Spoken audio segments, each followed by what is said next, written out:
নমস্কার শ্রোতা বন্ধুরা, স্বাগত জানাই আপনাদের গল্পের আসরে।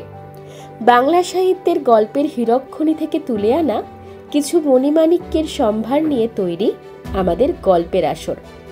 আমাদের আজকের গল্পটি লেখক সৌম্যপ্রকাশ আদকের কলমে একটি রোমহর্ষক গোয়েন্দা থ্রিলার গল্প, যার নাম পাহাড় চূড়ায় সন্ত্রাস।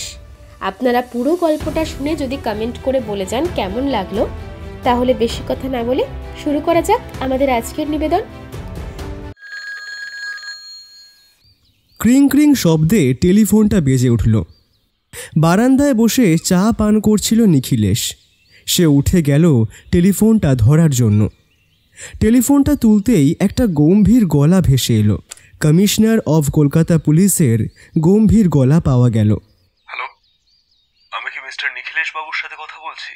হ্যাঁ, আমি মিস্টার বক্সি। আমি কলকাতা পুলিশের কমিশনার সুকমল রায় বলছি। কি সৌভাগ্য, কমিশনার সাহেব স্বয়ং ফোন করছেন। ব্যাপার গুরুতর, আপনার সাহায্য প্রার্থনা করতেই আমি আজকে এই সময় ফোন করলাম। কি ব্যাপার বলুন তো কমিশনার সাহেব, জানতে কিন্তু বড় আগ্রহ হচ্ছে। ও সিকিম, হ্যাঁ সিকিম, যত কাণ্ড এখন ওই সিকিমে। স্যার একটু খুলে বলুন তো বিষয়টা। সিকিম মারফত বাংলা ও ভুটানের মধ্যে জঙ্গিদের একটা সংযোগ গড়ে উঠেছে। সাংঘাতিক ব্যাপার যে। ব্যাপার আরো জটিল নিখিলেশ বাবু। কিরকম কমিশনার সাহেব? এই জাল অনেক দূর অব্দি বিস্তৃত। বিদেশ থেকে নাকি অস্ত্র পাচার হয়ে এখানে আসছে, আবার বিদেশে চালান হচ্ছে এদেশি পুরাতাত্ত্বিক নানান নিদর্শন। পুলিশ কি পদক্ষেপ নিয়েছে? স্পেশাল ক্রাইম ব্রাঞ্চ নিয়মিত খোঁজ রাখছে ও তল্লাশি চালাচ্ছে, কিন্তু এখনো মাথার কোনো চিহ্ন পাওয়া যায়নি। কয়েকজন ছড়িয়ে ছিটিয়ে বিভিন্ন দিক থেকে ধরা পড়েছে, কিন্তু কেউই মুখ খুলেনি, বরং আত্মহত্যা করে নিয়েছে সায়ানাইড ক্যাপসুল খেয়ে। ব্যাপারটা তাহলে বেশ জটিল, কিন্তু এখানে আমার ভূমিকা ঠিক কি? এবার আসি আসল কথায়। হ্যাঁ বলুন স্যার।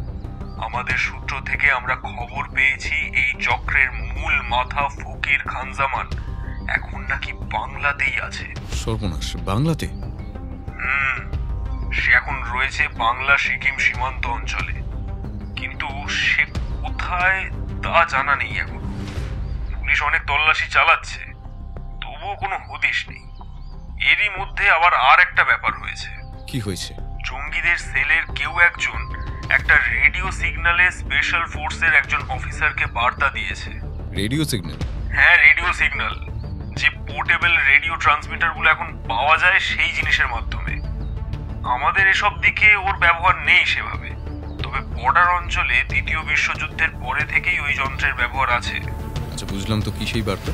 আজকে তো অক্টোবরের 22 তারিখ। বার্তাটা এসেছে গতকাল সকাল 10টায়। আমি আপনাকে মেসেজটা পড়ে শোনাচ্ছি। Be prepared, cops. Planning a blast on November 5th.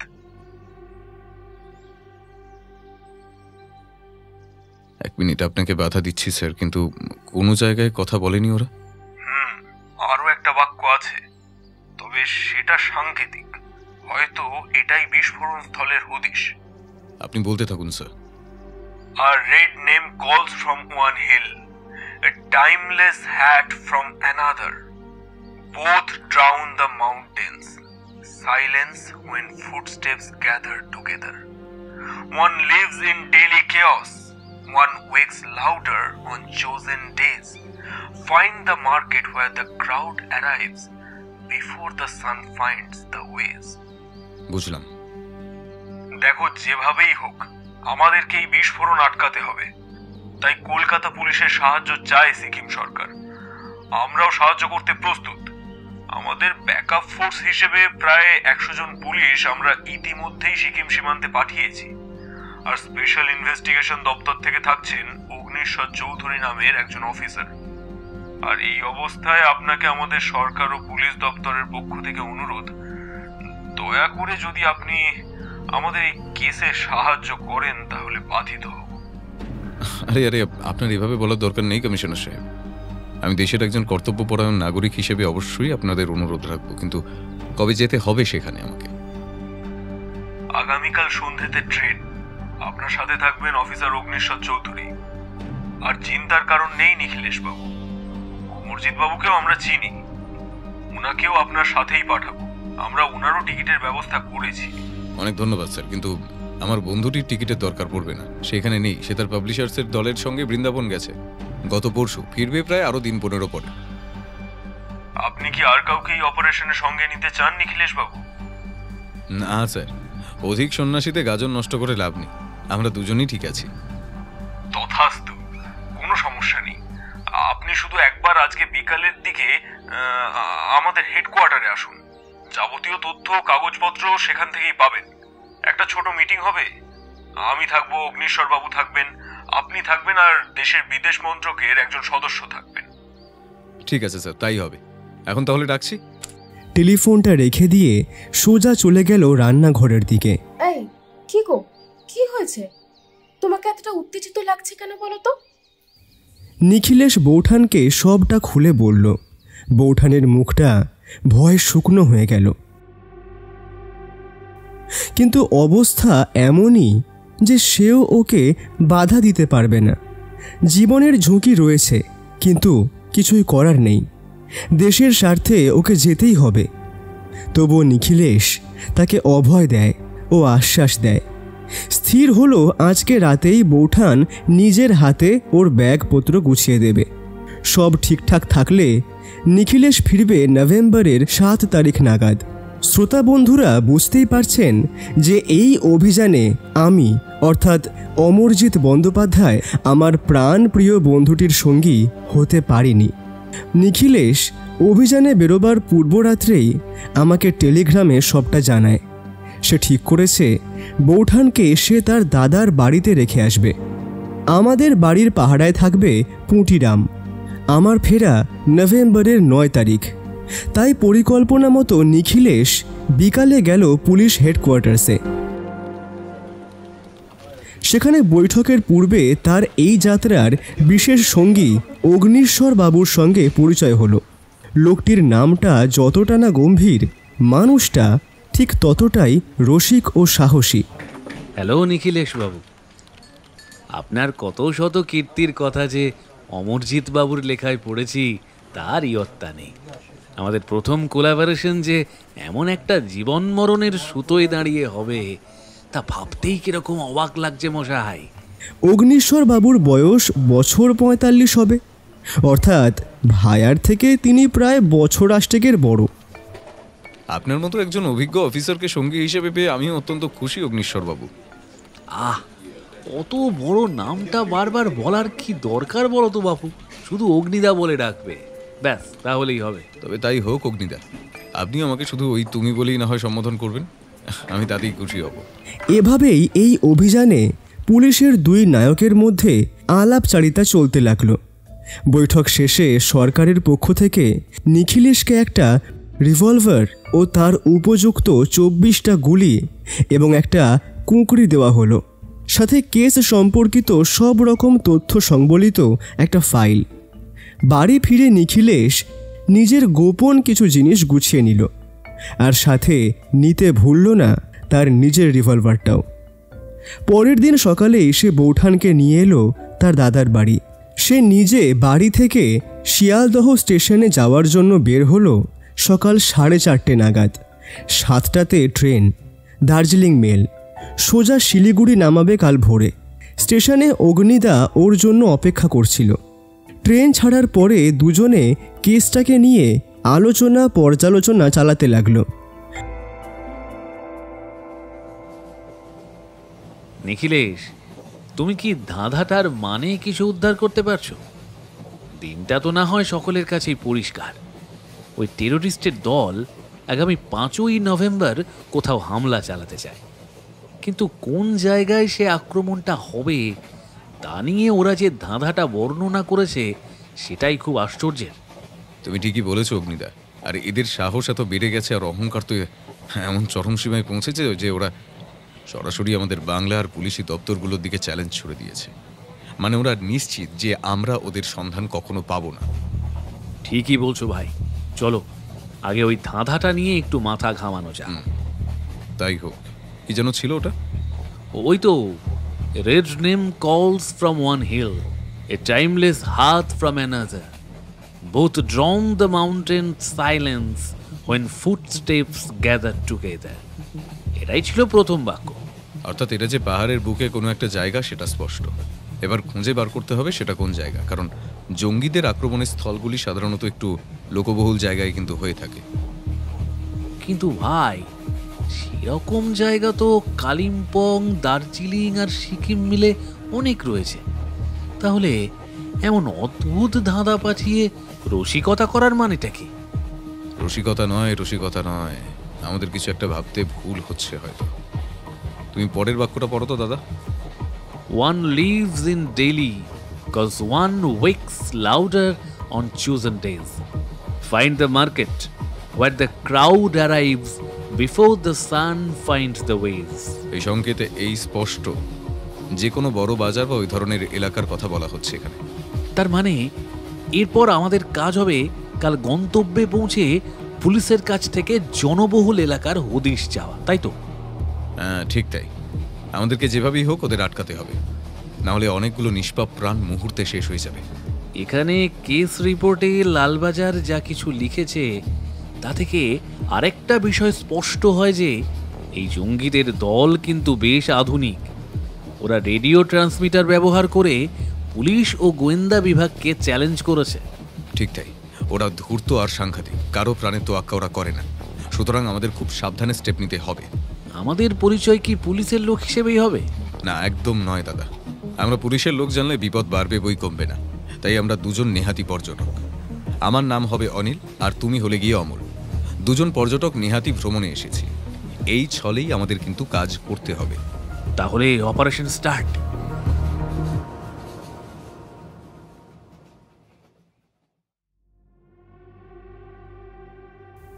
রাতে আর বিষয়টা নিয়ে ওদের বিশেষ কথা হলো না। খাওয়া দাওয়া শেষে অগ্নিশ্বরদা শুয়ে পড়লেন। নিখিলেশ ঘুমালো না। ও এখানে আসার আগে লাইব্রেরি থেকে দার্জিলিং আর সিকিম নিয়ে কটা বই এনেছে, সেগুলোই পড়তে লাগলো। ওর এটা বরাবরের স্বভাব। কোথাও নতুন জায়গায় কেস সলভে গেলে ও জায়গাটাকে আগে ভালো করে জেনে নিতে চায়। ওদের দুজনের সিটি লোয়ার বার্থে, ওই অংশের বাকি বার্থ খালি। ওদের কামরায় আর মাত্র একটি পর্যটকই আছে, তাকে ওরা কেউই ভালো করে দেখেনি। তার সিট শৌচালয়ের আগেই। বস্তুত তাকে নিয়ে সাবধানতা অবলম্বন করার প্রয়োজন বোধ করেনি তারা। তখন ঘড়িতে মাঝরাত। নিখিলেশও আলো নিভিয়েছে ঘুমাবে বলে। এমন সময় তার চোখ পড়ল একটা অদ্ভুত দৃশ্যর দিকে। ওই লোকটা, হ্যাঁ সেই তৃতীয় ব্যক্তিটি। ও যে জেগে আছে তখনও সেটাও বুঝতে পারেনি। নিখিলেশ অপেক্ষা করছে লোকটা কি করে সেটা দেখার জন্যে, কিন্তু লোকটা কিছুই করল না। শুধু মিনিট কয়েক ওদের দুজনকে ভালো করে দেখল, তারপর আবার নিজের সিটে ফিরে গেল। নিখিলেশের সন্দেহ হলো লোকটা কে, কিন্তু সে কিছুই করল না। তখন চুপচাপ মরার মতো ঘুমের ভান করে শুয়ে রইল। যদিও লোকটা আর এলো না সেই রাত্রে।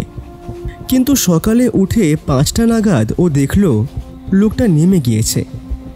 কোথায় যে নামলো তা জানা নেই। সে আর এই নিয়ে তেমন মাথা ঘামালো না।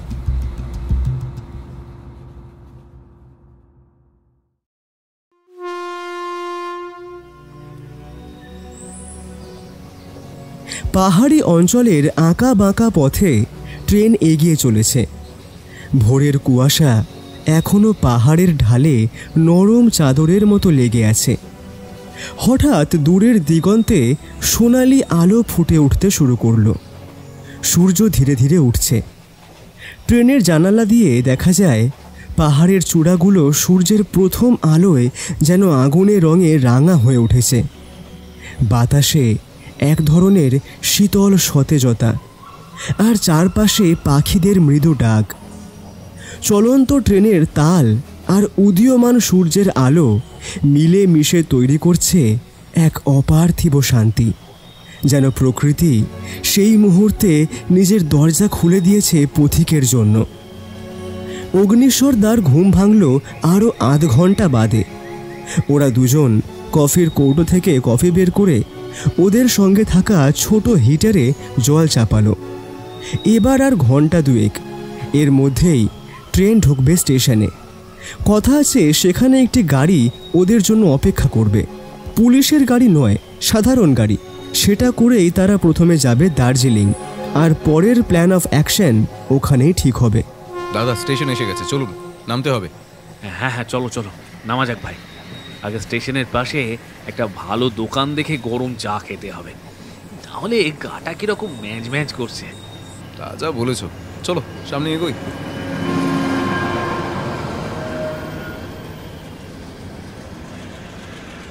ওই দোকানটায় দাঁড়াই, চল। ওই যে ওইটা বেশ ভালো বলেই মনে হচ্ছে। ওরা দুজন হাঁটা লাগালো চায়ের দোকানটার দিকে। ভাই 2 কাপ চা, বেশ কড়া করে আদা দিয়ে চা করো তো। ওরা বেঞ্চটায় বসলো। আরও কয়েকজন ওখানে আগে থেকেই রয়েছে। তাদের মধ্যে 2-1 জনকে দেখে বোঝা যায় তারা নিছক পর্যটক, কিন্তু আর 2-3 জন স্থানীয় লোক। নিখিলেশ চোখ বন্ধ করে বসেছিল। হঠাৎ তার কানে এলো কয়েকটা কথা। क्या रे मधु भाई, खबर कुछ सुनेছো নাকি? কালকে উত্তর দার্জিলিং মেলের পাশে একটা বোম ফাটিয়ে গেছে যে। এইটুকু শুনেই নিখিলেশ অগ্নিদার দিকে মুখ ফেরালো। ওনার কানও সজাগ। এই যে ভাইয়া, কি হয়েছে গো? কোথায় বোমা ফেটেছে? হ্যাঁ গো বাবু, কাল অনেক রাতে বোমা ফেটেছে মেলের কাছে। ওই জায়গাটায় বেশি কেউ ছিল না, উসিকে লিয়ে জিয়াদা কই মরে নাই। ওই 2 জন পুলিশের আদমি টহল দিচ্ছিল, ওরাই মরেছে। তুমি কি করে খবর পেলে? আমার ভাই রঘু ওখানেই থাকে। সে আজ ভোরে আমারে টেলিফোন করলো, সেই বললো সব। কথাগুলো শুনে ওদের দুজনেরই মুখ গম্ভীর হয়ে গেল। আসতে না আসতেই দুঃসংবাদ। আর সময় নষ্ট করা ঠিক হবে না নিখিলেশ ভাই, চলো গাড়িটা খুঁজে তাতে করে রওনা দেওয়া যাক। ঠিক বলেছ, চলো এগোই।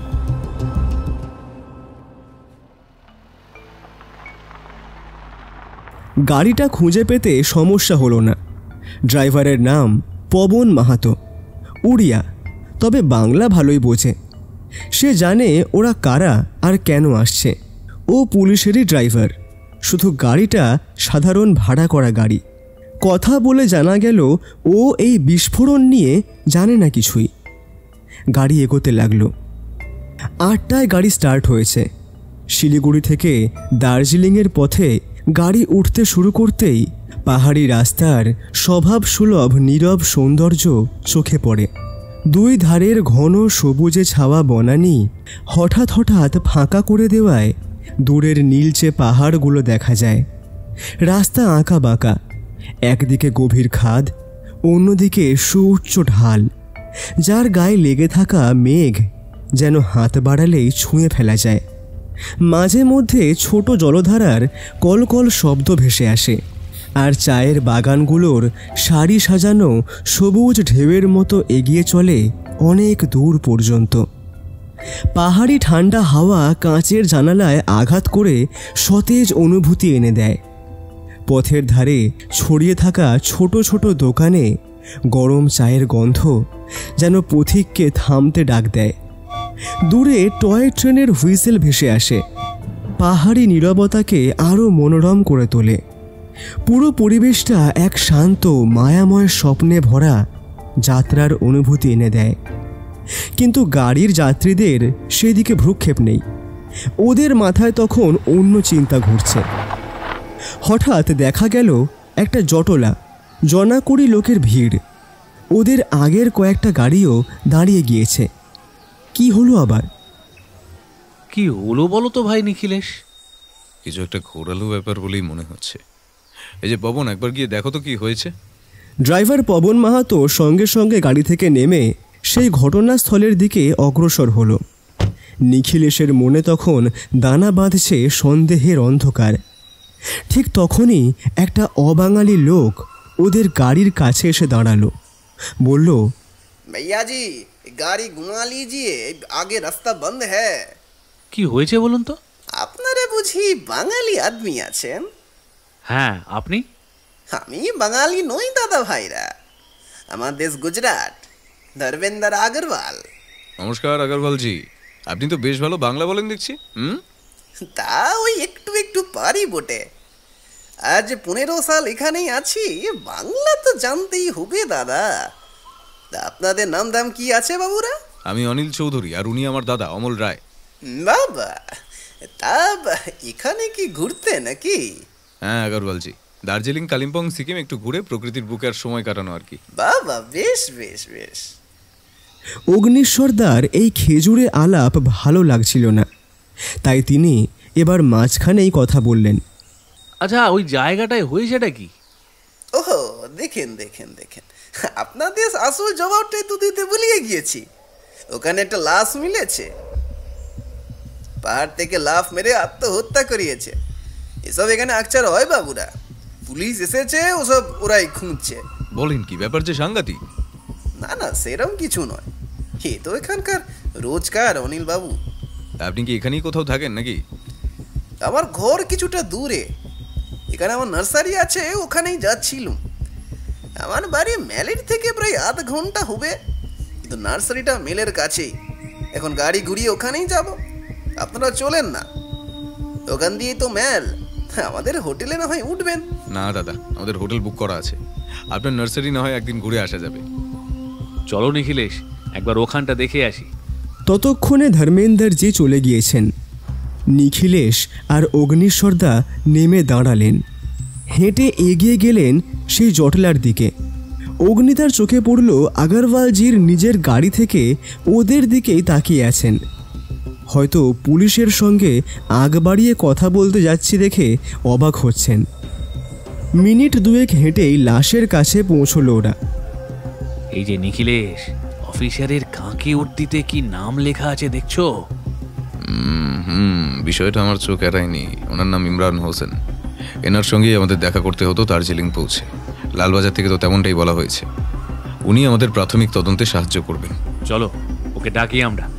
না দাদা, চলো একটু অপেক্ষা করি, লাশটা দেখি, ভালো করে পর্যবেক্ষণ দরকার।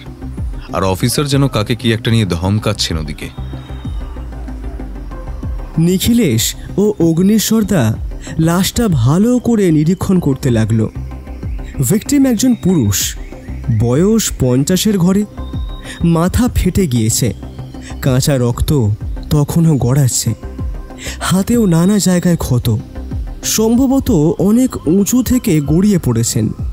অগ্নিদা লাশ দেখতে দেখতে যেই না একবার হাত দিতে যাবেন পেটের কাছে, অমনি একটা জোরালো গলায় হুঙ্কার শোনা গেল। এই এই, কে কে আপনি? করছেন কি এখানে? আর আপনার সাথে উনি কে? লাশে হাত দিচ্ছেন কেন?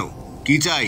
ইমরান বাবুর দাবড়ানি খেয়ে অগ্নিদা থমকে গেলেন একটু। নিখিলেশ শান্ত, নির্বিকার অথচ গম্ভীর। সে ইশারায় ইন্সপেক্টর হোসেনকে একদিকে আলাদা করে ডাকল আর বলল, ইমরান হোসেন তাই তো? হ্যাঁ, কিন্তু আপনি? আমি একজন সত্যান্বেষী, আর উনি police officer Agnishwar Chowdhury.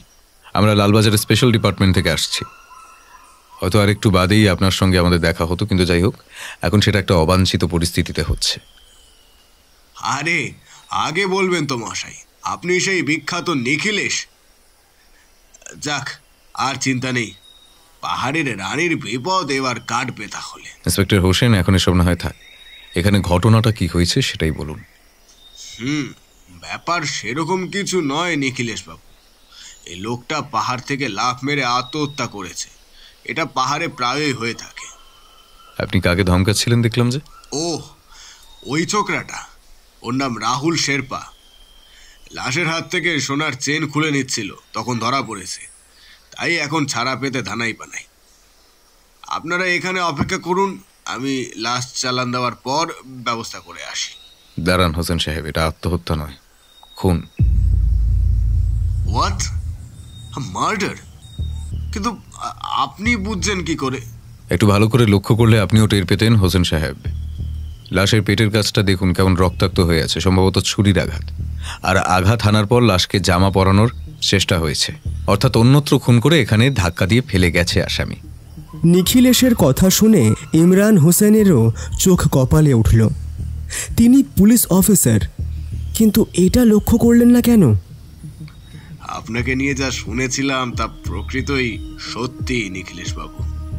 Hats off your observation and dedication power. আমি এখনই লাশ পোস্টমর্টমে দিচ্ছি। দাঁড়ান, লাশের পকেট ঘেটে দেখেছেন? না, এখনো দেখা হয়নি। দাঁড়াও, আমি দেখছি। এই বলে উনি হাঁটু গেড়ে বসে উনি লাশের পকেটে সন্তর্পণে নিজের হাতটা চালান করে হাতড়াতে লাগলেন। একটা মানি ব্যাগ বেরোলো, সেটায় ছিল প্রায় 300 টাকা আর কিছু কয়েন। সঙ্গে পাওয়া গেল একটা নেম কার্ড, জয়চাঁদ রায়, পেশায় ব্যারিস্টার। আর শেষে বেরোলো একটা সাদা প্যাড পেপার, তাতে অর্ডার লেখা রুম নাম্বার 28-এর জন্য 2টো রুমালি রুটি আর কষা মাংস। আর ওইগুলোর দাম ছাড়া কাগজে আর কিছুর উল্লেখ নেই। হোসেন সাহেব, এখানকার হোটেলগুলোতে অবিলম্বে খোঁজ পাঠানোর ব্যবস্থা করুন, লোকটার ছবি আর পরিচয় দিয়ে। কোনো খবর পেলে আমায় জানাবেন। আমরা মাউন্টেন ভিউ রিসর্টে উঠেছি। নিখিলেশ, তোমার কি মনে হচ্ছে না যে তুমি মূল বিষয় থেকে সরে যাচ্ছ? আমি একজন সত্যান্বেষী অগ্নিদা, আসল সত্যি জানাই আমার কাজ। একটা অন্য কাজে আমরা এখানে এসেছি ভাই, সেটা বেশি গুরুত্বপূর্ণ নয় কি? যেখানে দেখিবে ছাই ওরাইয়া দেখো তাই, পাইলেও পাইতে পারো অমূল্য রতন। অগ্নিদা আর উত্তর দিল না। বোঝা গেল সে বিরক্ত হচ্ছে। ইতিমধ্যে হোসেন সাহেব লাশ গাড়িতে তুলে পোস্টমর্টমে পাঠাতে উদ্যত হয়েছেন। তখন হঠাৎ একটা বছর 20-র যুবতী মেয়ে নিখিলেশের পায়ে কাঁদতে কাঁদতে লুটিয়ে পড়ল। আমার বাবাকে বাঁচান সাহেব, বাবার ভুল হয়ে গেছে, ও আর এই কাজ কোনো দিন করবে না। এই এই কি হলো? এমা এমা এমা, তুমি পা ধরছো কেন? আগে ওঠো ওঠো, উঠে দাঁড়াও, তারপর সব শুনছি। হ্যাঁ। একইভাবে কাঁদতে কাঁদতে মেয়েটা উঠে দাঁড়ালো, বলল, বাবার ব্যবসা কদিন ভালো যাচ্ছে না দাদা ভাই, পয়সার টান বাড়িতে। আমি আর বাবা থাকি, তাও হাত পেটা। তাই লোভে পড়ে ওইটা চুরি করতে চেয়েছিল বাবা। এ গলতি আর সে কোনো দিন করবে না গো দাদা বাবুরা। সে না হয় হলো, কিন্তু তুমি আমায় বলছো কেন এই কথা? আপনি বললে বড় বাবু ঠিক শুনবেন গো দাদা। একবার তো বলেন না, আমার বাবাটাকে ছেড়ে দেবার লাগে একটি বার বলেন। নিখিলেশ একটু চিন্তা করলো, তারপর বলল, ঠিক আছে, আমি বলছি, কিন্তু তার বদলে তোমার বাবাকে আমাদের কিন্তু একটু সাহায্য করতে হবে। রাজি তো? হ্যাঁ দাদা, রাজি আছি, আপনি শুধু আমার বাবাকে ফিরায় দেন। তখন হোসেন সাহেবের তোড়জোড় প্রায় শেষ। নিখিলেশের এক কথায় উনি রাহুলকে ছেড়ে দিলেন, আর মাথা ঘামালেন না।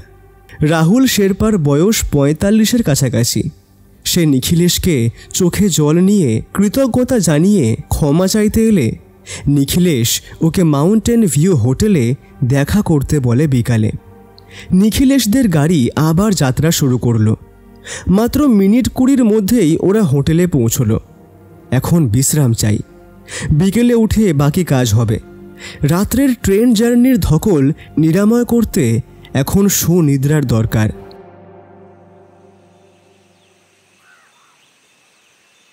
বিকালবেলা 5টার সময় ঘুম থেকে উঠে ওরা সবে বেরোবার তোড়জোড় করছে, এমন সময় ওদের হোটেলের বাইরে এসে উপস্থিত হলো রাহুল শেরপা। সে আগেই নিখিলেশকে দেখে গদগদ কণ্ঠে বলল, স্যার, আপনি আমারে বাঁচাইছেন স্যার। আপনাকে কি বলে ধন্যবাদ দেব আমি জানি না স্যার। ঠিক আছে রাহুল শেরপা, তবে এমন কাজ আর কখনো করো না কিন্তু। যাকে আমার কথা শোনো তো দেখি। বলেন স্যার, কি দরকার বলেন। তোমাকে একটা কাজ দেব আমি, আমাকে সেটাই সাহায্য করবে তো? আপনি আমার রক্ষক সাহেব, আপ যা বলবেন আমি করতে রাজি আছি সাহেব। কালকে এখানে একটা বিস্ফোরণ হয়েছে, তা তুমি জানো? হ্যাঁ সাহেব, শুনেছি 2জন পুলিশ মরেছে। এই বিস্ফোরণ কারা করিয়েছে জানো? না সাহেব, আমরা গরিব মানুষ আছি, ওসব জানবো কেমন করে। তা বেশ, কিন্তু এবার তোমার কাজটা শোনো। এই এলাকায়, অর্থাৎ ম্যাল আর তার আশেপাশের এলাকাগুলোতে তুমি কি সবাইকে চেনো? হ্যাঁ সাহেব, তা চিনি।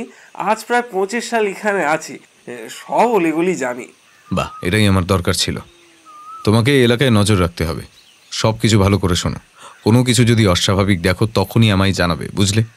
কিন্তু আমার যে দোকান আছে সাহেব।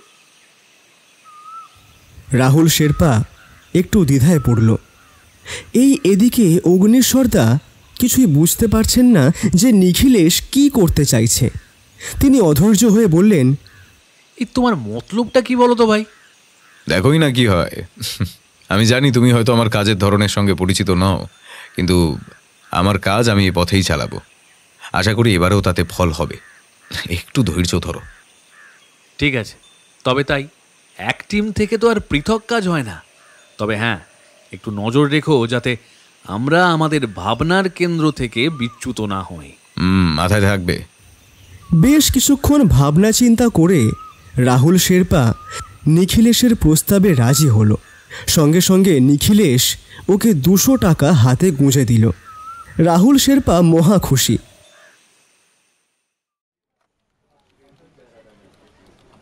ওরা দুজন এবার রওনা দিল থানার উদ্দেশ্যে। থানায় পৌঁছাতেই ওরা দেখল বড়বাবু মানে ইমরান বাবু নেই। তিনি কোথায় গিয়েছেন তা বাকি স্টাফরা ঠিকমতো জানে না।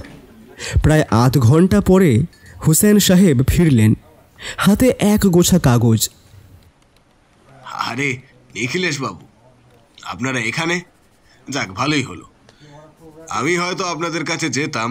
কেন, কোনো বিশেষ খবর? পোস্টমর্টম রিপোর্ট এসেছে? আপনি ঠিকই ধরেছেন নিখিলেশ বাবু, রিপোর্ট এসেছে। কিন্তু যা এসেছে তা দেখে গাওয়া শিউরে উঠেছে আমার। হোসেন সাহেব, একটু খুলে বলুন বিষয়টা।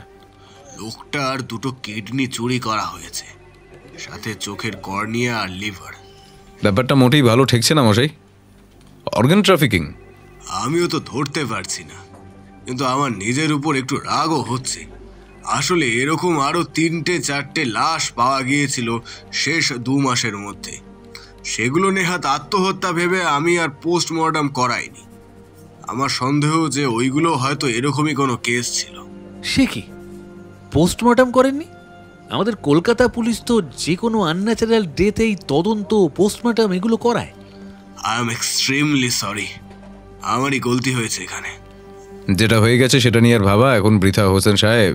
তার চেয়ে বরং এখনকার ঘটনায় মূল মনোযোগ স্থির করা যাক। ঠিক তাই, সেটাতেই ভালো হবে। আমি যে বিষয়গুলো খোঁজ নিতে বলেছিলাম সেগুলো কি কিছু জানা গেছে? হ্যাঁ, তবে সেগুলো খুব একটা ফলপ্রসূ নয়। একটু বিস্তারে বললে ভালো হয়। আসলে এই ম্যাল অঞ্চলে কিংবা তার সংলগ্ন প্রায় 2 কিমি ব্যাসার্ধর অঞ্চল মিলিয়ে মোট 45টা হোটেল বা থাকার জায়গা, কিন্তু তার মধ্যে 8টা জায়গাতেই রুম নম্বর 28 আছে। তবে কোনো হোটেলে জয়চাঁদ রায় বলে কেউ গত কয়েক সপ্তাহের মধ্যে আসেনি। আর এমনকি একটা হোটেল, কি যেন নাম, ওই হিল টপ সেরেনিটি, ওখানে তো শেষ 2-3 দিনের মধ্যে কোনো বুকিংই নেই। নিখিলেশ গম্ভীর হয়ে গেল। ও বুঝতে পারছে কিছু একটা অসামঞ্জস্য রয়েছে, কিন্তু সেটা ঠিক কি তাও ধরতে পারছে না। কিছুক্ষণ চুপ হয়ে থেকে নিখিলেশ বলল, আচ্ছা হোসেন সাহেব, ভালো কথা, যে ধাঁধাটা আপনি পেয়েছেন জঙ্গি দলটার কাছ থেকে, সেটার কোনো সমাধান হয়েছে? না নিখিলেশ বাবু, নো ক্লু। তবে একটা কোনো বাজার জাতীয় বড় জায়গা শিওর সে ব্যাপারে। আমারও তাই ধারণা। আমাকে দার্জিলিং আর সিকিমের কিছু বড় বাজারের নাম আর ঠিকানা জোগাড় করে দিতে পারবেন? হ্যাঁ, কেন পারবো না, এখনই দিচ্ছি। একজন সাব ইন্সপেক্টরকে ডেকে হোসেন সাহেব তালিকা প্রস্তুত করলেন। নিখিলেশ সেটা নিয়ে নিল, তারপর বলল, এখন আমরা চলি হোসেন সাহেব, আবারও আসবো প্রয়োজনে। এটা নিয়ে কিন্তু ভাবা দরকার, আর আপনিও অন্য কোনো খবর পেলে কিন্তু জানাবেন। আমাদের ইন্টেলিজেন্স ডিপার্টমেন্ট ওই 3 রাত মাথা খাটাচ্ছে স্যার জঙ্গিদের সোর্সটা বের করতে। তবে এখনো নো ক্লু। তবে ট্রান্সমিটারের সিগন্যাল ধরা যাচ্ছে না, মনে হয় ওরা দামি বিদেশি ট্রান্সমিটার ব্যবহার করে। আপনারাও চেষ্টা চালিয়ে যান, আমরাও দেখছি। কেউই হার মানব না, এটা ন্যাশনাল ডিউটি।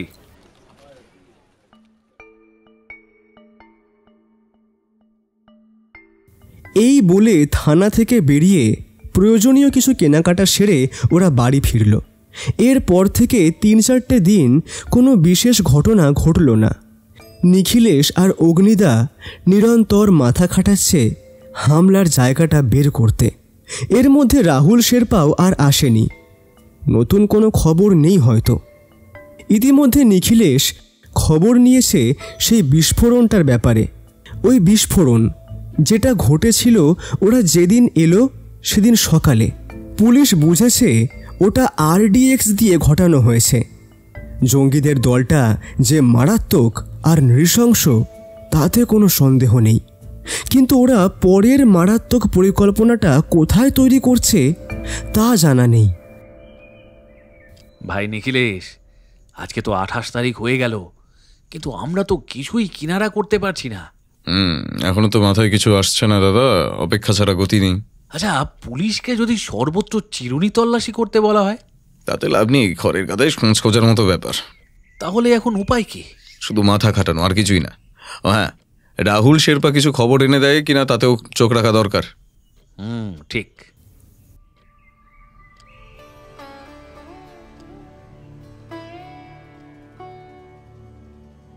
দার্জিলিং পাহাড়ের ঠান্ডা আবহাওয়া এমনই এক অনুভূতি এনে দেয় যা প্রথম মুহূর্তেই মনকে থমকে যেতে বাধ্য করে। শহর থেকে পাহাড়ের দিকে উঠতে উঠতে বাতাস বদলে যায়, আর সেই পরিবর্তনের মাঝেই পাওয়া যায় এক আশ্চর্য সতেজতা। পাহাড়ের রাস্তায় গাড়ির জানালা খুললে যে ঠান্ডা হাওয়া মুখে লাগে তা যেন মনকে নতুন করে জাগিয়ে তোলে। দার্জিলিংয়ের সকাল বিশেষভাবে মনোরম।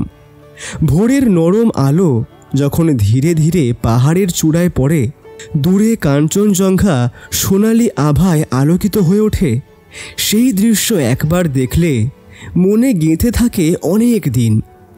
পাহাড় জুড়ে ছড়িয়ে থাকা চা বাগান দার্জিলিংয়ের পরিবেশকে করে তোলে আরও প্রাণবন্ত। সবুজ গাছের মধ্য দিয়ে হাওয়া বয়ে গেলে যে হালকা গন্ধ ভেসে আসে তা ঠান্ডা পরিবেশের সঙ্গে মিশে এক অপূর্ব শান্তি সৃষ্টি করে। দিনের বেলায় কখনো সূর্য উঁকি দেয়, আবার হঠাৎই ঘন মেঘ নেমে এসে পুরো পাহাড় ঢেকে দেয়। এই আলো ছায়ার খেলা দার্জিলিংকে করে তোলে এক রহস্যময় অথচ আকর্ষণীয় জায়গা। যখন বিকেলে কুয়াশা ধীরে ধীরে রাস্তায় নেমে আসে, তখন শহর যেন নরম সাদা চাদরে ঢেকে যায়। হাঁটতে থাকা মানুষজনকে দেখলে মনে হয় তারা কোনো কবিতার দৃশ্যের অংশ। ঠান্ডা আবহাওয়ার সঙ্গে পাহাড়ি ক্যাফেগুলোর উষ্ণতা বেশ মানিয়ে যায়। হাতে গরম কাপ, সামনে কুয়াশায় ভেজা রাস্তা, আর দূরে পাহাড়ের নীরবতা। এই অনুভূতির তুলনা হয় না। সন্ধ্যা নামলে দার্জিলিংয়ের নীরবতা আরও গভীর হয়, কিন্তু তার মধ্যেও আছে এক অদ্ভুত প্রশান্তি। রাতের আঁধারে পাহাড়ের আলো দূর থেকে দেখলে মনে হয় যেন আকাশে ছড়িয়ে থাকা তারার মতো ঝিলমিল করছে। দার্জিলিংয়ের ঠান্ডা আবহাওয়া তাই শুধু প্রকৃতির বৈশিষ্ট্যই নয়, এটি এমন এক অনুভূতি যা মানুষের মনকে কোমল, শান্ত ও প্রফুল্ল করে তোলে।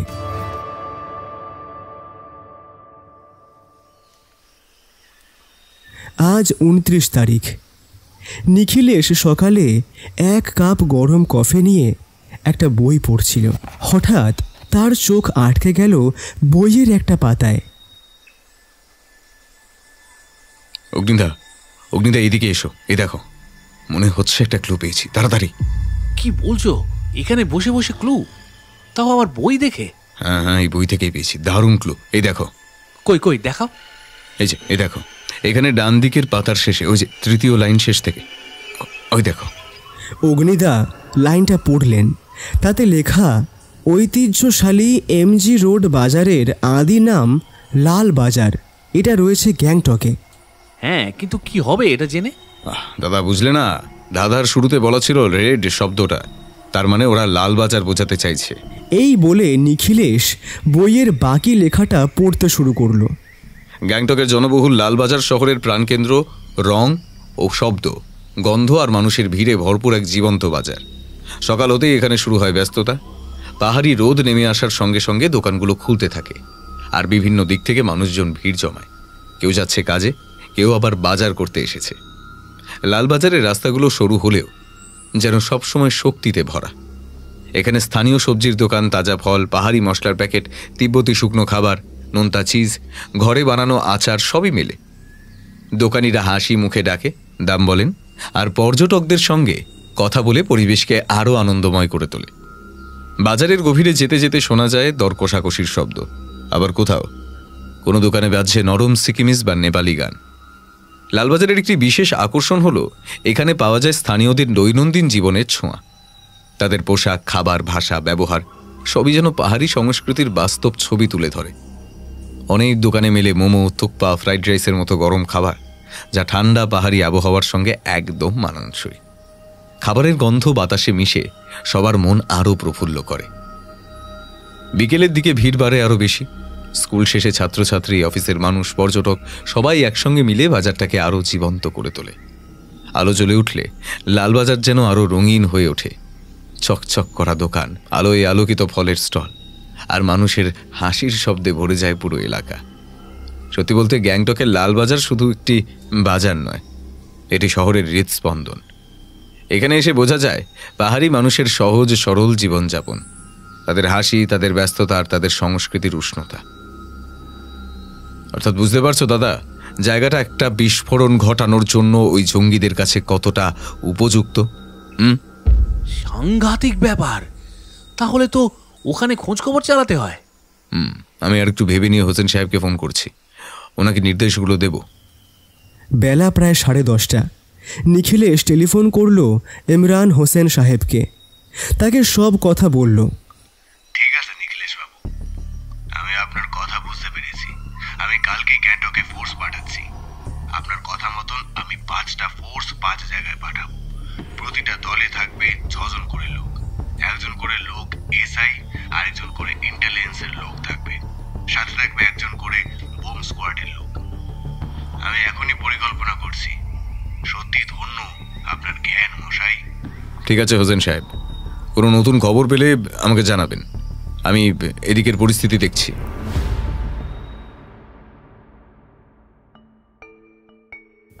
দুপুরের খাওয়া দাওয়া সেরে অগ্নিদা আর নিখিলেশ একটু ঘুরতে বেরোলো। জায়গাটার শোভাটা উপভোগ করা দরকার। দার্জিলিংয়ের বিকেল যেন এক শান্ত স্নিগ্ধ কবিতা। পাহাড়ের ঢালে যখন সূর্যের নরম আলো পড়তে থাকে, তখন চা বাগানের সবুজ পাতা সোনালি আভায় জ্বলে ওঠে। হালকা ঠান্ডা হাওয়া মুখে লাগে, আর দূর পাহাড়ে ধীরে ধীরে নামতে থাকে কুয়াশা। শহরের রাস্তায় মানুষের ভিড় কমে গিয়ে চারপাশে তৈরি হয় এক গভীর নীরবতা। ছোট ক্যাফেগুলোতে গরম চায়ের সুবাস ভেসে আসে, আর পর্যটকেরা বসে থাকে পাহাড় দেখার নেশায়। এই বিকেলবেলা প্রকৃতিকে করে তোলে স্বপ্নময় এবং শান্ত, যেন সময় কিছুক্ষণের জন্য থেমে আছে। বুঝলে নিখিলেশ, আজকে যেন পাহাড়ের রানী দার্জিলিংকে একটু বেশিই সুন্দর লাগছে। কিন্তু সেই শান্ত দার্জিলিং আজ অস্থিরতায় ভরা। পাহাড়ের নীরব শহরে নাকি জঙ্গিদের নোংরা নজর পড়েছে। সৃষ্টি হয়েছে ভয় আর অনিশ্চয়তার আবহ। কিছু এলাকায় অচেনা লোকের যাতায়াত নিয়ে সন্দেহ তৈরি হয়েছে স্থানীয়দের মনে। হঠাৎ হঠাৎ বিস্ফোরণের শব্দ শহরের শান্তিকে ভেঙে দিচ্ছে। মানুষ ছুটে যাচ্ছে নিরাপদ আশ্রয়ের দিকে।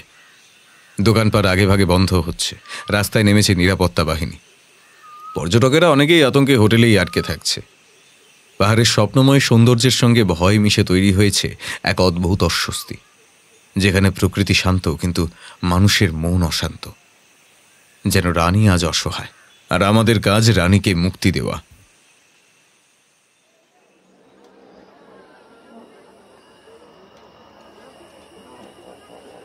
সন্ধেবেলা ওরা ম্যালের দোকানপাটগুলো ঘুরে দেখছিল।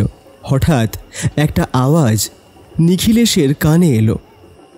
স্যার স্যার, এইদিকে দেখুন। নিখিলেশ সজাগ হয়ে উঠল। দেখল রাহুল শেরপা আসছে ওদের দিকেই, হন্তদন্ত হয়ে। কি হলো? নতুন কোনো খবর নাকি?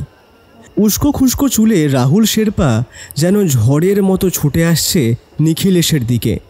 চোখ দুটি ভয় আর উত্তেজনায় অদ্ভুতভাবে জ্বলছে, আর কপাল বেয়ে ঘাম গড়িয়ে পড়ছে অবিরত। তার হাঁপ ধরা শ্বাসে বোঝা যায় অনেক দূর দৌড়ে এসেছে, কিন্তু তাড়না এত প্রবল যে থামার ফুরসত নেই। জামার কলার এলোমেলো, হাঁটুগুলো কাঁপছে, তবে দৃষ্টিতে এক ধরনের মরিয়া সতর্কতা। নিখিলেশের সামনে এসে সে খানিকটা টলমলো করে দাঁড়ায়, যেন মুহূর্তে ভেঙে পড়বে। তার কাঁপা কণ্ঠ, দ্রুত দৌড় আর অগোছালো চেহারা মিলিয়ে তৈরি হয়েছে ভয়, বিপদ আর রহস্যে ভরা এক উত্তেজনাপূর্ণ দৃশ্য। কি হলো রাহুল শেরপা, কোনো খবর? ভয়ানক ব্যাপার স্যার, খুব খুব ভয়ানক আছে। ওরা ওরা সব খতম করে ফেলবে। শান্ত হও শেরপা, শান্ত হও। বলো কি হয়েছে? না স্যার, এখানে না, ওরা আমার পিছু করছে। আমি এখন পালাইগা। আপনারা কাল বিকালে একবারটে আমার চালায় আসেন, ওই যেখানে সেদিন লাশ পড়লো ওইখানেই।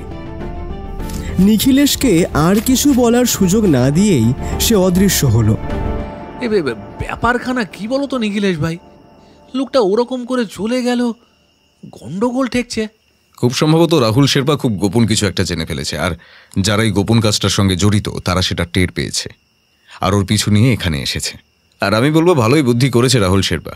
এখানে সব কথা বলতে গেলে হয়তো আখেরে আমাদেরই মুশকিল বাড়ত, কিন্তু রহস্য যে ক্রমাগত জটিল হচ্ছে তাতে সন্দেহ নেই। জঙ্গিদের দলের মাস্টার মাইন্ড যে সত্যি পাকা খেলোয়াড় তা হাড়ে হাড়ে টের পাচ্ছি ভাই। চলো অগ্নিদা, এগোনো যাক। আর দু একটা জিনিস নেওয়ার আছে, নিয়ে হোটেলে ফিরতে হবে। সেদিন রাতে কেস নিয়ে ওরা আর কোনো আলোচনা করল না। যে যার মতো কাজ করছে। এখন তারা গ্যাংটক থেকে খবর আসার অপেক্ষায়। নিখিলেশের দৃঢ় ধারণা ওই লালবাজার আর তার সংলগ্ন অঞ্চলেই বিস্ফোরকের হদিশ মিলবে। দার্জিলিং থেকে সিকিমের গ্যাংটক প্রায় 6 ঘন্টার পথ। তদন্ত দলগুলোর পৌঁছতে অনেকটা সময় লেগে যাবে। তার উপর রাস্তায় গাছ পড়া, মাটি ধসে যাওয়ার মতো ছোটোখাটো সমস্যা তো আছেই। খবর এলো পরের দিন দুপুরে। প্রায় দুপুর 2টো নাগাদ নিখিলেশদের হোটেলে টেলিফোন করলেন ইমরান হোসেন সাহেব। হ্যালো নিখিলেশ বাবু, গুড নিউজ আছে।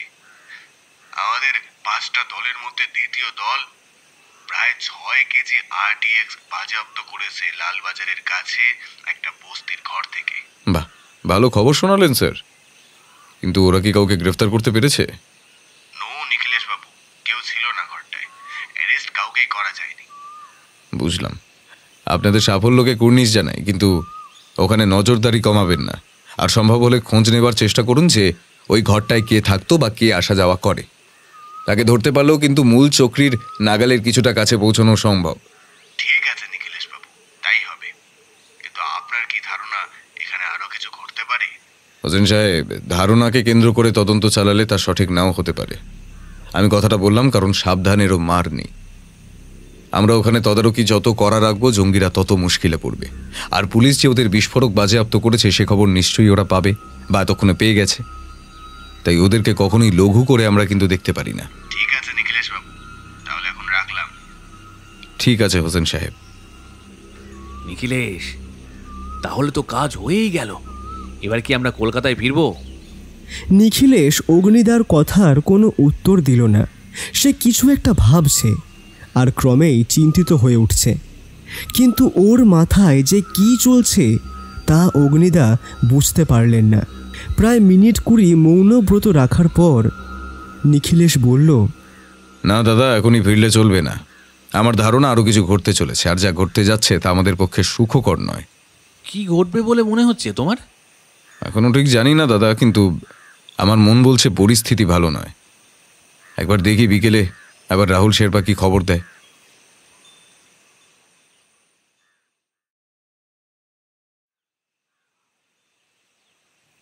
নিখিলেশ স্নানে গিয়েছে। অগ্নিদা স্নান সেরে বসে আছেন বারান্দার রোদে। বেশ আরামদায়ক। আজকে অনেকটা দেরি হয়ে গিয়েছে, প্রায় 3টে বাজে। হঠাৎ কে ঘরের কলিং বেল বাজালো। অসময়ে আবার কে এলো? অগ্নিদা একটু বিরক্তি নিয়েই দরজা খুলতে গেলেন। দরজা খুলতেই দেখলেন হোটেলেরই একটি ছেলে দাঁড়িয়ে। তাকে উনি নিচে কাজ করতে দেখেছেন আগে। ছেলেটা ওনার হাতে একটা চিঠি দিল, বলল একটা লাল জামা করে লোক এসে দিয়ে গিয়েছে নিখিলেশ বাবুকে দেওয়ার জন্য। আর কিছু না বলেই সে চলে গেল। অগ্নিদা খুললেন চিঠিটা। তাতে লেখা, don't interfere in this case, cancel all your plans and move away. Last warning, if you don't follow it may cost lives. হ্যাঁ, একটা হুমকির চিঠি। অগ্নিদা রীতিমতো ভয় পাচ্ছেন। নিখিলেশ বেরোতেই ওর হাতে চিঠিটা দিলেন অগ্নিদা। সেটাও মন দিয়ে পড়ল। তারপর মৃদু হাসল আর বলল, ভয় পাওয়ার কিছু নেই দাদা, তুমি নিশ্চিন্ত হয়ে থাকো। এরকম হুমকি কাপুরুষরা দেয়, আর এতে পিছু হটার মানুষ কিন্তু আমি নই। আমাদের তদন্ত ঠিক পথেই এগোচ্ছে, এটা তার প্রমাণ। আর আরও কিছু যে ঘটতে চলেছে এটা তারই প্রমাণ। চলো দাদা, খাওয়া দাওয়া সেরে নি। আবার 4:30 নাগাদ বেরিয়ে রাহুল শেরপার আস্তানায় যেতে হবে। ও কি খবর পেয়েছে সেটা জানা খুব জরুরি। 4:45 নাগাদ ওরা হোটেলের থেকে বাইরে পা রাখল। একটা ট্যাক্সিকে আগেই বলে রেখেছিল নিখিলেশ। সেটা হোটেলের পাশে সময় মতো এসে দাঁড়িয়েছে। ট্যাক্সি করে ওদের উল্লিখিত জায়গায় পৌঁছতে লাগলো মাত্র 15-20 মিনিট। কিন্তু এ কি, রাহুল শেরপার ডেরায় এত ভিড় কেন? কি ঘটেছে?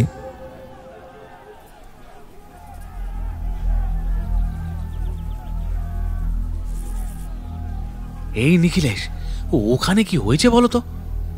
আমিও তো ঠিক ঠাউর করতে পারছি না দাদা। চলো গিয়ে দেখা যাক।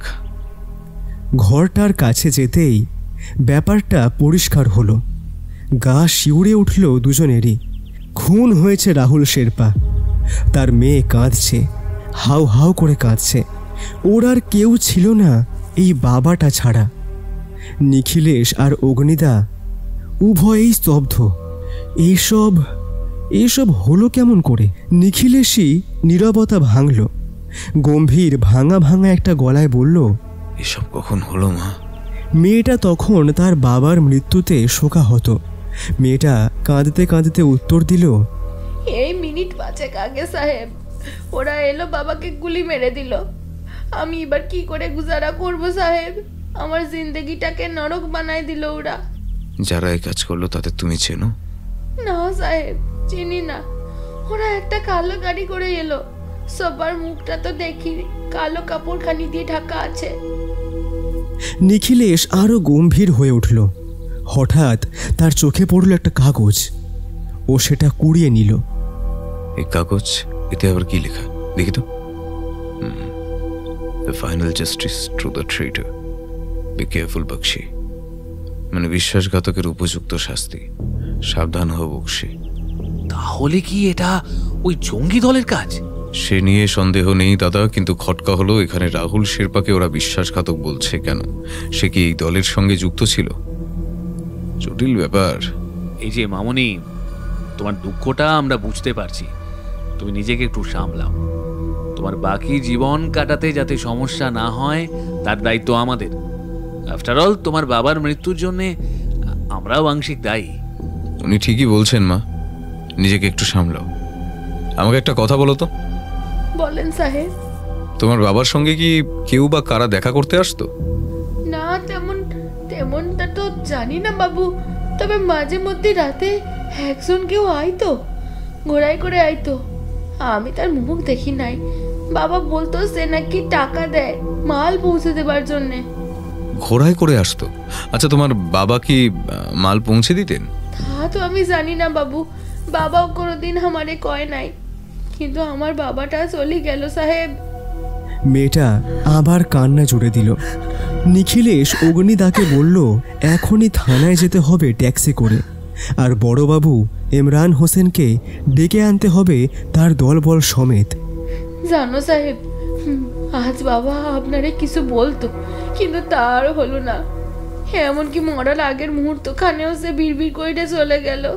জানি না, সেই জন্যই তো এখানে আসা। কিন্তু তোমার বাবার মৃত্যুর ঠিক আগে কি বলেছিলেন তা মনে আছে? বা তুমি কি তা বুঝতে পেরেছিলে? সব কথা জট পাকে যাইছিল সাহেব, কিন্তু একটু বুঝতে পারছিলাম। নিখিলেশ উত্তেজিত কণ্ঠে জানতে চাইল, কি সেই কথা?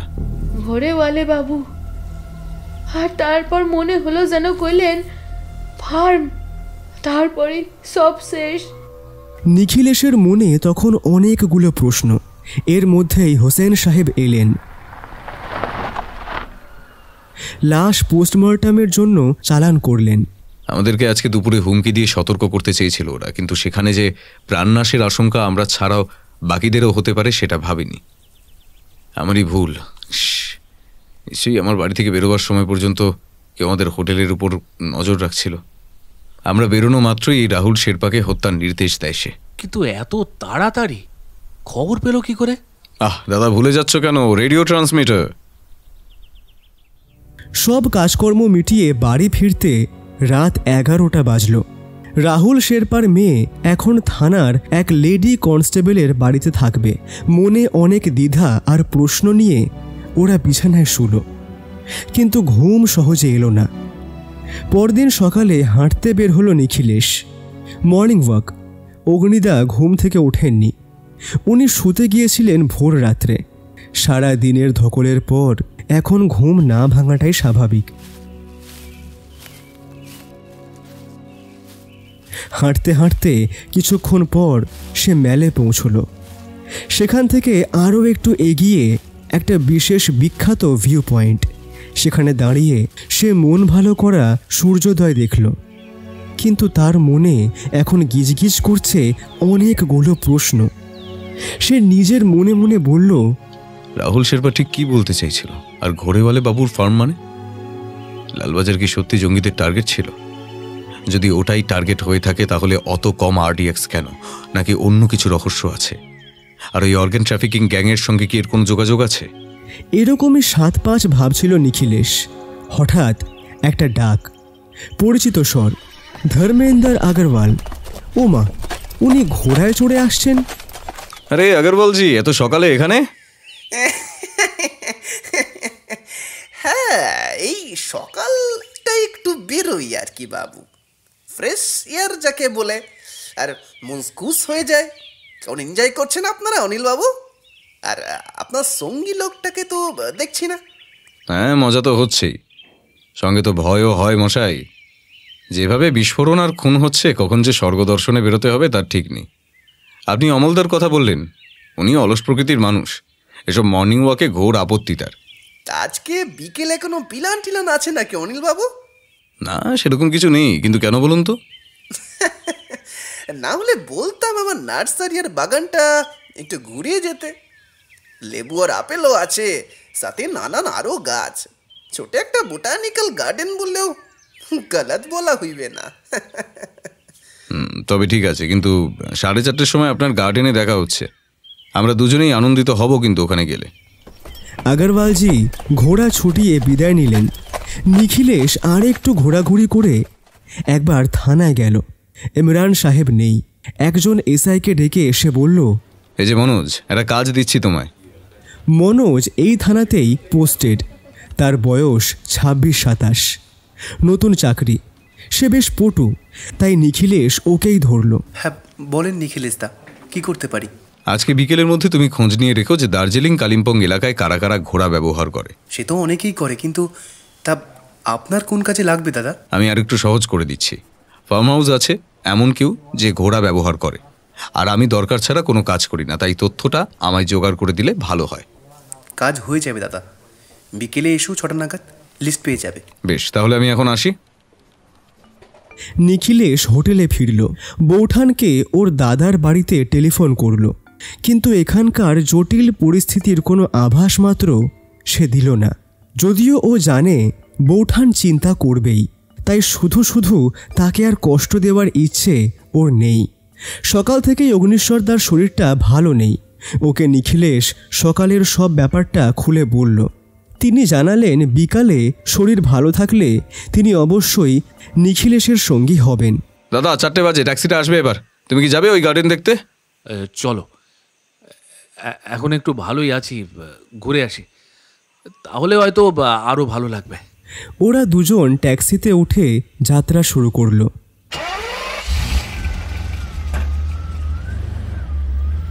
গন্তব্য হলো ধর্মেন্দ্র বাবুর গার্ডেন হাউস। নিজের গতিতেই ট্যাক্সি যাচ্ছিল। হঠাৎ ঘটে গেল একটা অবিশ্বাস্য ঘটনা। একটা গুলির শব্দ, আর তার সঙ্গে কাঁচ ভাঙার শব্দ। একটা গুলি ওদের ট্যাক্সির পিছনের দুই দিকের জানলার কাঁচ ভেদ করে বেরিয়ে গেল। নিখিলেশ আর অগ্নিদা দুজনেই সিটে হেলান দিয়েছিলেন বলে কোনো ক্ষতি হয়নি। কিন্তু কে আক্রমণ করলো? অগ্নিদা ভয়ে কাঠ। পুলিশ ইন্সপেক্টর হলেও প্রাণের ভয় তো সবারই আছে। নিখিলেশ কিন্তু প্রথমে একটু হকচকিয়ে গেলেও এখন আবার নির্বিকার। ট্যাক্সি থামল। ড্রাইভারও ভীত সন্ত্রস্ত। অগ্নিদাকে সামলে নিয়ে ওরা আবার গার্ডেনের দিকে রওনা দিল। হামলাটা প্রাণঘাতী ছিল, কিন্তু এই একটা হামলা নিখিলেশের মনের অন্ধকার অনেকটা পরিষ্কার করে দিয়েছে। অগ্নিদার শরীর এমনিই খারাপ, আর মানসিক অবস্থা এখন আরও দুরূহ।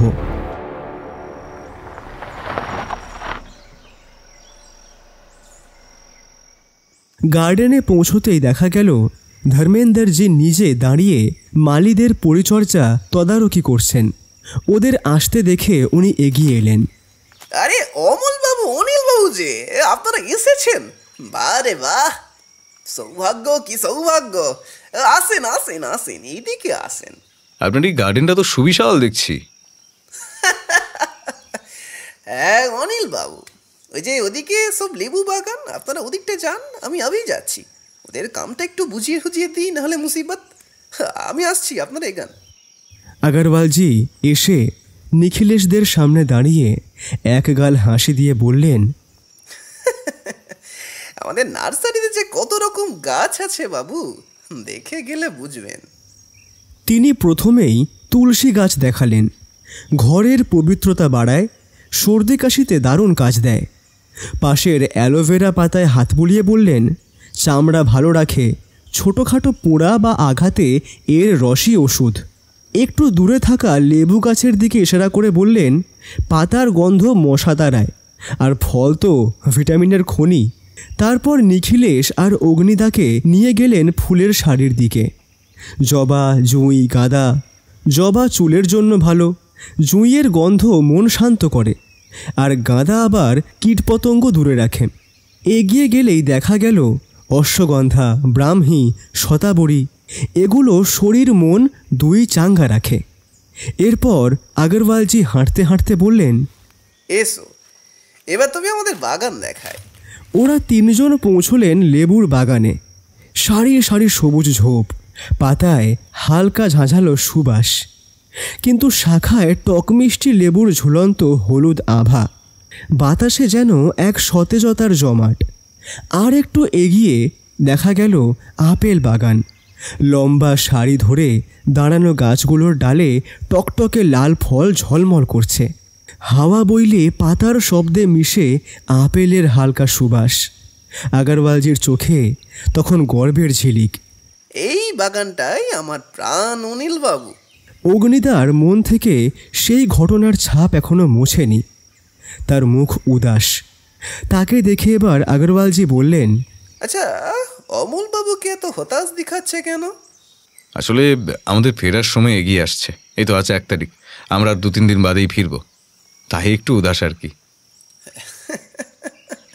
তাই নাকি? আরে বাবু, এত উদাস হলে চলবে? Life is very short, enjoy করেন, এনজয় করেন। এত উদাস হলে চলবে কেমন করে? আপনি তো ফায়ার মশাই। কি আমি ঠিক বলিনি মিস্টার অগ্নিশ্বর চৌধুরী? এবার নিখিলেশ আর অগ্নিদা দুজনেই বিস্মিত। এ কি করে আগরওয়ালজি ওদের আসল পরিচয় জানলেন? আমাকে ঝুট বলার দরকার ছিল না ট্রুথ হান্টার সাহেব। আমার সোর্স অনেক, আমি সব জানি। নিখিলেশ আর অগ্নিদা উভয়েই নীরব, কোনো কথা নেই।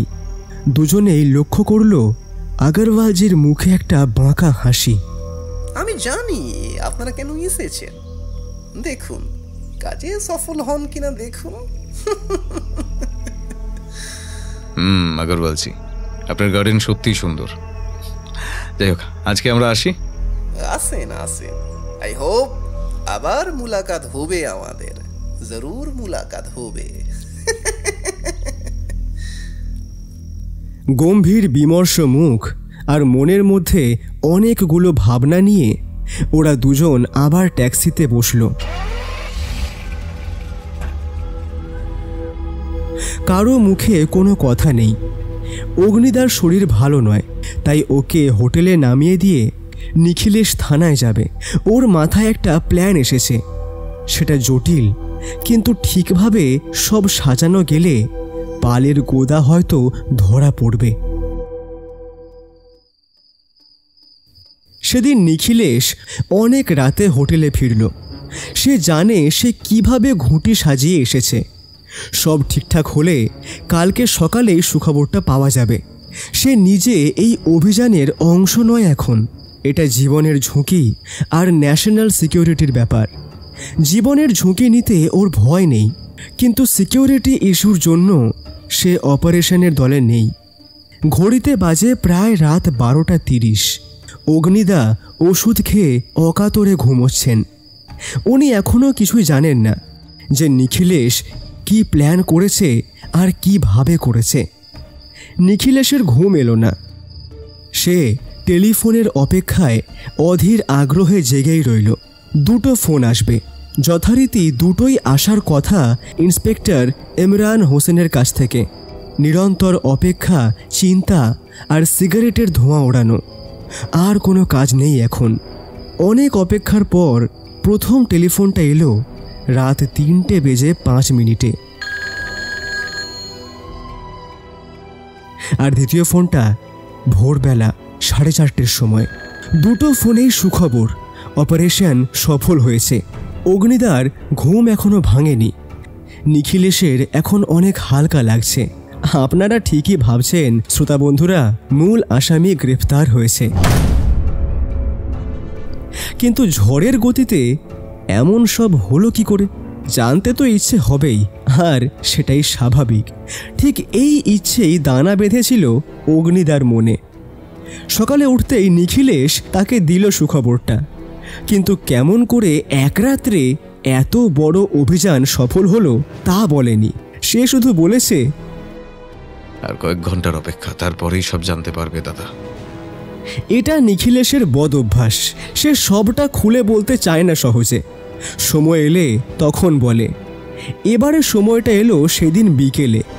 থানার বৈঠকখানায় বসে আছেন ইমরান হোসেন সাহেব, নিখিলেশ, অগ্নিদা, রাহুল শেরপার মেয়ে, এসআই মনোজ, আর টেলিফোনে যুক্ত রয়েছেন বিদেশ মন্ত্রী, স্বরাষ্ট্রমন্ত্রী, দিল্লি পুলিশের কমিশনার আর লালবাজারের শীর্ষকর্তা ও কমিশনার সুকোমল রায়।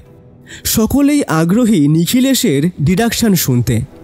নিখিলেশ শুরু করল। আমরা যে কাজের জন্য এখানে এসেছিলাম তা এখন সফল হয়েছে বলা চলে।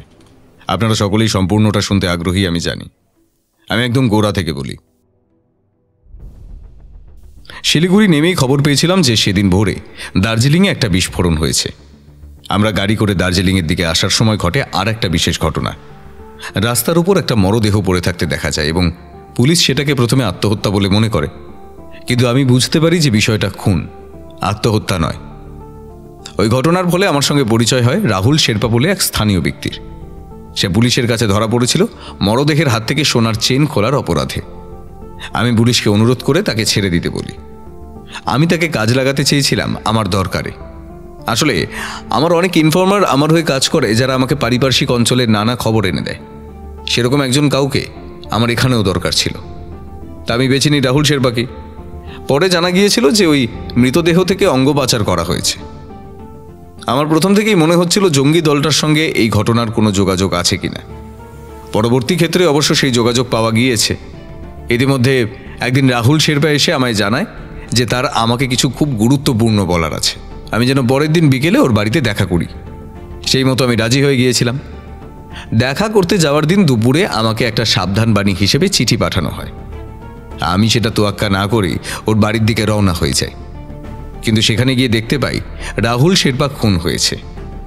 আমি বুঝতে পারি কেউ একজন আমাদের উপর নজর রাখছিল এবং আমরা যে ওর বাড়ির উদ্দেশ্যে যাওয়ার জন্য রওনা হয়েছি সে কথা রেডিও ট্রান্সমিটারে সে তার সঙ্গীদের জানিয়ে দেয় এবং ওরা রাহুলকে হত্যা করে যাতে সে আমাকে ওর গোপন কথাগুলো বলতে না পারে।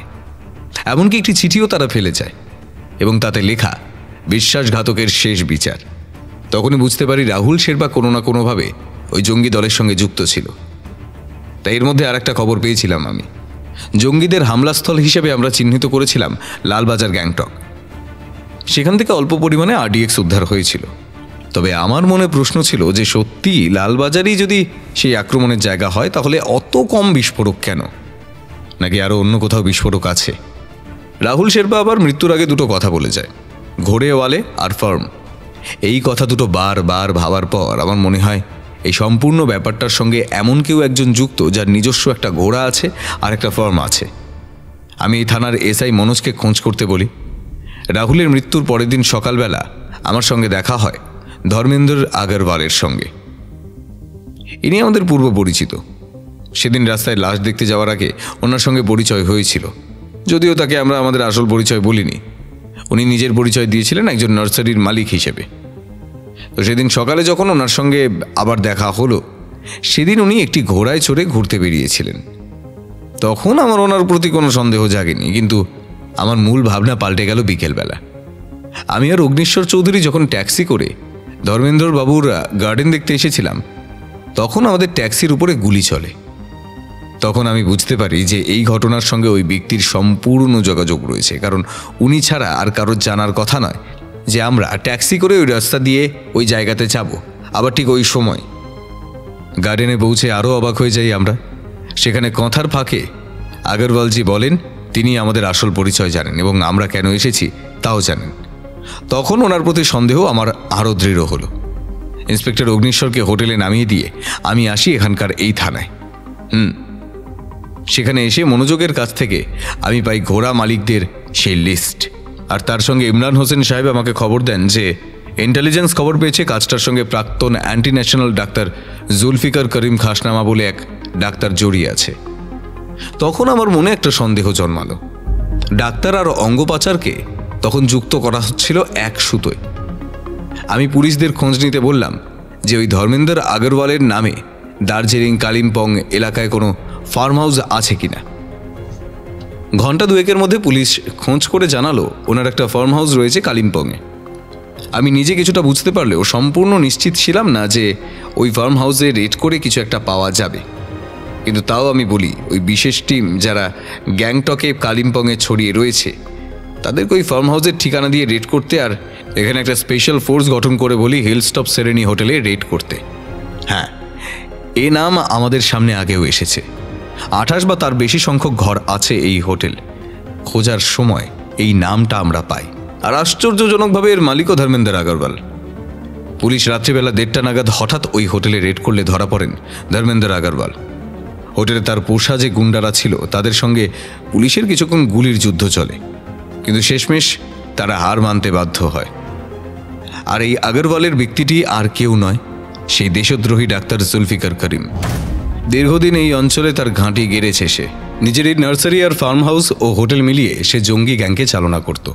সে নিজে ডাক্তার হওয়ায় সহজেই ওই হোটেলে থাকতে আসা রোগীদের বেছে বেছে হত্যা করে অপারেশনের মাধ্যমে অঙ্গ পাচার করত। সেই অঙ্গগুলো পাচার করে যে মোটা অঙ্কের অর্থ পেত সেই দিয়ে দল চালাতো সে।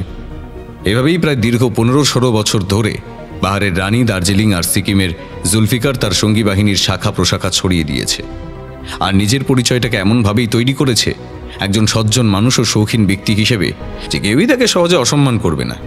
সে নিজে পরিশ্রম করে এত বড় একটা সুন্দর হোটেল তৈরি করেছে, সঙ্গে আবার নানাবিধ গাছপালাপূর্ণ বাগানা নার্সারি শোভা সত্যিই মনোমুগ্ধ করে।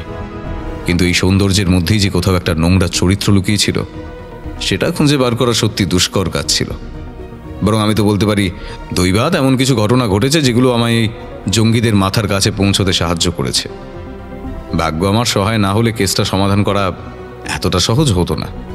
আর শেষমেশ আজকে ভোরে জুলফিকারের কালিম্পংয়ের ফার্ম হাউস থেকে বিপুল পরিমাণ বিস্ফোরক বন্দুক বোমা পাওয়া যায়।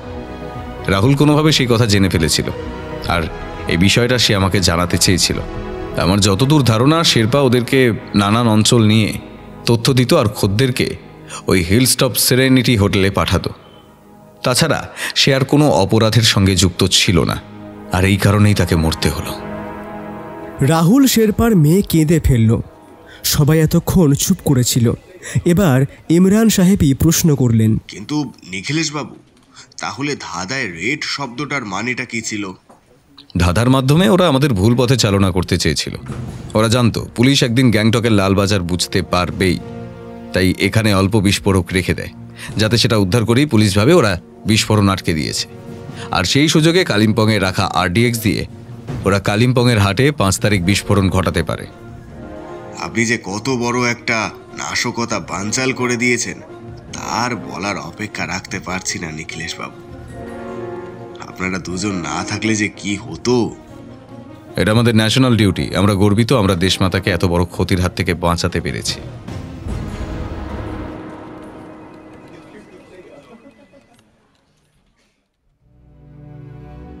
দার্জিলিংকে অবশেষে জঙ্গিদের হাত থেকে মুক্ত করা গিয়েছে, কিন্তু বিজয়ের পরের নিস্তব্ধতা যেন আরও ভারী।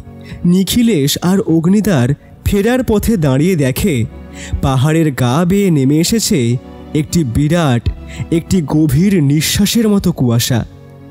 যেন প্রকৃতি বুঝতে পারছে দীর্ঘ আতঙ্কের পর এক ধরনের স্বস্তি নেমে এসেছে। তবে সেই স্বস্তির আড়ালে জমে আছে ক্ষত চিহ্নের স্মৃতি। পথে হাঁটতে হাঁটতে নিখিলেশের মনে পড়ে যায় বিস্ফোরণের শব্দ, উস্কো খুস্কো চুল নিয়ে দৌড়ে আসা রাহুল শেরপার আতঙ্ক ভরা মুখ। সেই ভয়ের মুহূর্তগুলোকে পেরিয়ে এসেছে ঠিকই, কিন্তু মন এখনও অস্থির। অগ্নিদাও নীরব, তার চোখে ক্লান্তি আছে, আবার গোপন তৃপ্তির ঝিলিকও। দুজনেরই শরীর বাঁচলেও হৃদয়ে যে চাপটা জমেছিল সেটাই যেন এখন ধীরে ধীরে খুলে যাচ্ছে। পাহাড়ি বাতাসে এবার শান্তির গন্ধ। সদ্য ধোয়া মেঘের ফাঁক দিয়ে দিগন্তে দেখা যায় সোনালি আলো। চায়ের বাগানগুলো যেন নতুন করে প্রাণ ফিরে পেয়েছে। পাতার গায়ে লেগে থাকা শিশির ধীরে ধীরে ঝরে পড়ছে। দূরে পাখিরা ডাকছে, যেন পাহাড় আবার নিজের ছন্দে ফিরছে। এই মুহূর্তে নিখিলেশ অনুভব করে যুদ্ধ শেষ হলেও মানুষের মনে যে ভয় আর অস্থিরতা তৈরি হয় তা মুছতে সময় লাগে। অথচ প্রকৃতি এক মুহূর্তেই সব কিছু মিশিয়ে দেয় তার শান্ত রঙে। আর সেই শান্তির মাঝেই দুজনের ঘরে ফেরার ইচ্ছেটা আরও প্রবল হয়। নিখিলেশ ভাই, চলো এবার বাড়ি যাই। অগ্নিদা, চলো এবার যাওয়া যাক।